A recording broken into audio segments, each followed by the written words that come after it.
Bonjour Amélie de Montchalin. Bonjour. Merci d'être avec nous ce matin. Vous êtes un peu la femme du jour. Vous êtes au cœur de l'actualité en tout cas, puisque vous portez à la fois les questions du budget et de la justice fiscale au gouvernement. Et qu'on a appris hier, vous avez donc décidé d'interrompre la discussion budgétaire. C'est un peu tout le contraire de ce que prône Sébastien Lecornu depuis des semaines. Il avait dit le débat doit continuer. Or là, il s'interrompt. On a donné toutes ses chances au débat. 350 heures, vous voyez, de débat sur le projet de loi de financement de la sécurité sociale qui a été voté et sur le budget de l'État et des collectivités. Mais à un moment donné, il faut qu'on regarde la réalité. Nous avons des saboteurs à l'Assemblée nationale. C'est qui ces saboteurs ? Nous avons d'un côté des insoumis, et notamment le président de la Commission des finances, Éric Coquerel, qui ont un objectif, et ils l'ont dit aux Français. Nous n'avons pas besoin de budget, nous pouvons vivre en service minimum, cette loi spéciale qui nous permet d'avoir le même argent que l'année dernière, ça suffit, et donc vivons comme ça. Bon, donc déjà vous avez une partie, vous voyez, de l'hémicycle qui ne veut même pas y arriver. Et de l'autre côté, vous avez le Rassemblement national. Alors moi j'ai vraiment, je vous le dis, j'étais assez abasourdie ces dernières heures par un certain nombre de leurs votes. Manifestement, soit ils n'ont aucun sens politique, soit ils ont vraiment un sens de l'opportunisme. Je vous donne un exemple. Il y a quelques heures, les députés du Rassemblement national, alors qu'on est à 15 jours, 3 semaines des élections municipales, se sont dit que la bonne idée, c'était de réduire de 20% le budget des petites communes de notre pays. Et donc nous, gouvernement, à un moment, on dit stop. Parce que ce qu'on veut, c'est un budget qui marche pour les Français, c'est pas un budget de n'importe quoi. Mais où sont les saboteurs, pour reprendre votre expression ? Vous parlez effectivement du RN et LFI, mais vos propres amis du Bloc central, ils ont refusé hier, par exemple, de voter un amendement sur la surtaxe des bénéfices des grandes entreprises qui aurait rapporté un amendement que vous défendiez, 6,3 milliards d'euros, et ce sont des députés du Bloc central qui ont refusé. Donc le sabotage, encore une fois, je reprends votre expression, il ne vient pas que des extrêmes. Ça nous dit quoi ? Les extrêmes, je le redis, sont en train et ont délibérément, méthodiquement voté des amendements pour qu'à la fin, le budget soit invotable.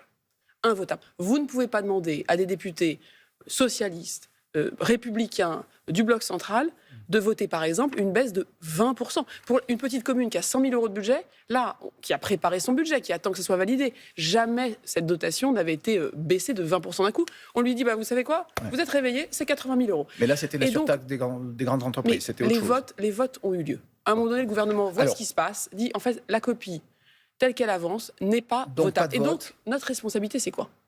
C'est, est-ce qu'on regarde ça se faire ?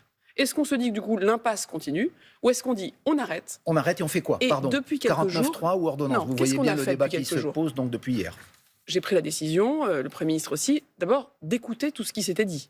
Quels ont été les amendements proposés par ceux qui ne veulent pas rentrer dans cette logique de sabotage, qui veulent rester des oppositions, qui veulent rester en soutien du gouvernement, mais qui à la fin veulent que ça marche pour les Français.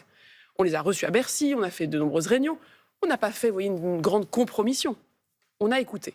Et aujourd'hui, le Premier ministre, les ministres vont mettre sur la table les changements que nous proposons nous-mêmes. C'est-à-dire une nouvelle copie du budget, en quelque sorte ? Oui, d'une certaine manière. On dit voilà, il y a des gens qui veulent saboter, il y a des gens qui veulent avancer. Nous-mêmes, on veut avancer. Donc sur quoi ça va changer, Madame de Montchalin ? On a vu qu'il y avait des sujets sur les collectivités locales, c'est majeur, c'est la vie quotidienne, c'est les élections municipales qui arrivent.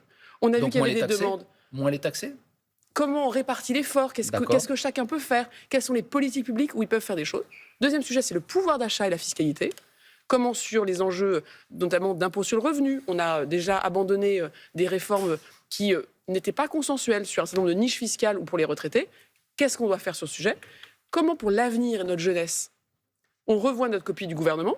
Et j'assume devant vous avec beaucoup d'humilité, il y a des choses qu'on a proposées qui, manifestement, ne fonctionnent pas. Et ce qu'on met sur la table, c'est donc des nouvelles propositions et le Premier ministre dira aux partis politiques qu'est-ce que vous en pensez ? Comment on avance ? Parce que nous, ce qu'on veut, c'est pas du n'importe quoi. C'est de mettre de manière transparente, à cœur ouvert, pour tous les Français, pas dans des accords de chambre, pas à côté des débats. Comment on avance ? Madame de Montchalin, on a compris sur le fond ce que le Premier ministre va donc proposer dans les prochaines heures. Sur la forme, sur le véhicule législatif, est-ce que vous préférez la solution du 49.3, c'est-à-dire le gouvernement qui engage sa responsabilité, ou la solution des ordonnances ? C'est des choses dont on parlait dans le journal de 8 heures. Et on a déjà entendu le Parti socialiste qui apparente les ordonnances à un coup d'État. Donc est-ce que, quelque part, on n'avait pas déjà choisi ? Puisque si le Parti socialiste vous censure, c'est fini, si j'ose dire. Je le redis. D'abord, le Premier ministre dit, voilà, on a écouté, voilà ce qu'on change. On prend acte du fait qu'il faut qu'on change notre proposition, on la met sur la table. Sur le véhicule législatif, on écoute les partis politiques. Qu'est-ce qu'ils vont dire de ça ? Est-ce que ça marche ? Est-ce que ça fonctionne ? Le comment, la méthode. D'abord, dans tous les cas, ça respecte la Constitution. Oui. Je tiens à le dire. Mais vous avez une préférence? Dans tous les cas, ce qu'il faut que ça fasse, c'est qu'à la fin, ce soit conforme dans la vie des Français au 1er avril, au 1er mars, que ce budget qu'on mette sur la table, s'il y a un accord politique, c'est bien ça qui se met Madame en œuvre. Monchalin, est-ce que vous avez une préférence? Moi, j'ai pas de préférence Très bien. au sens où mon but, c'est quoi? C'est qu'il y ait et de la stabilité et un budget et pas du n'importe quoi, et que les saboteurs politiques soient mis au grand jour et qu'on fasse bas les masques. Parce que si on en est arrivé là, c'est parce que certains Amélie de continuent Montchalin. de penser qu'il y a la majorité absolue et l'opposition absolue. Ben nous, en fait, il n'y a pas de majorité absolue et on ne veut pas être coincé par l'opposition absolue. Alors, l'un des volants de négociation avec le Parti socialiste notamment, c'est sur la justice fiscale. Et ce débat sur la justice fiscale, il a ressurgi avec beaucoup d'ardeur depuis 48 heures, depuis qu'Éric Lombard, votre ancien collègue ministre des Finances, a affirmé que plusieurs milliers de contribuables très riches, eh bien, en fait, ne payent pas d'impôts. Vous avez démenti cette affirmation d'Éric Lombard. Est-ce que vous continuez à la démentir? Moi, j'étais, je crois, chez vous. C'était ma première interview politique en tout début d'année 2025. J'étais le 6 janvier. Et je vous ai dit, vous voyez, en 2025, moi j'ai une priorité, c'est la lutte contre la suroptimisation fiscale. Pendant des mois, les gens m'ont dit, non, ce qu'il faut, c'est des nouveaux impôts. Et je leur ai dit, non, la première chose, c'est qu'il faut qu'on s'assure que les impôts qui existent soient payés comme ils doivent être payés. Il y a dans le texte du budget... Mais est-ce qu'il y a des très riches qui ne payent pas d'impôts? Excusez-moi d'être un peu direct dans ma question. Je suis très direct. Nous avons effectivement, dans notre pays, nous le savons, des situations qui sont légales et qui permettent à des Français de payer moins d'impôts que ce qu'ils devraient. On va écouter même ce que vous disiez vous-même. Pardonnez-moi, Madame de Montchalin. Ce que vous disiez vous-même au Sénat le 25 juin 2025. Écoutons ce document, si j'ose dire. Il est vrai que dans notre pays, qu'un certain nombre de contribuables qui ont des patrimoines très élevés ont des revenus fiscaux de référence qui rendent certains de ces ménages éligibles au RSA ou au logement social.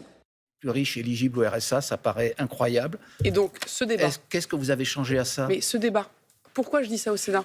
Parce que le gouvernement a proposé l'article 3 du projet de loi de finances, qui s'appelle une taxe holding, précisément pour que nous répondions à cette situation qui est légale, qui est une situation de suroptimisation.